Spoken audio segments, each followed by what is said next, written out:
Баршаңызға қайырлы күн. Бүгін біз сіздермен өте дәмді әрі тез дайындалатын осындай таңғы ас әзірлейтін боламыз.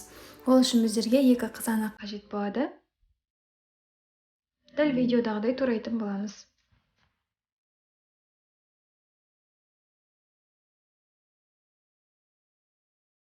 Енді ортасын осылай бөліп аламыз.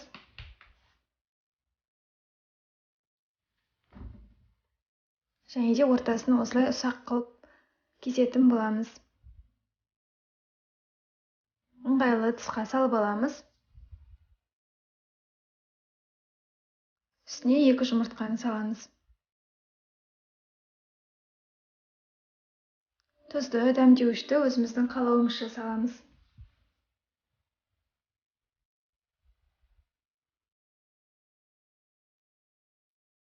Жақсылап араластырамыз.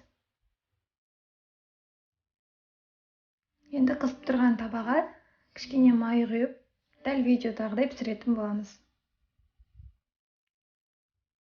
Өте тез дайындалады, ерекше дәмді болып шығады, сондықтан міндетті түрде істеп көріңіздер. Рецепт ұнаса, лайк басып, комментарий жазуды ұмытпаңыздар.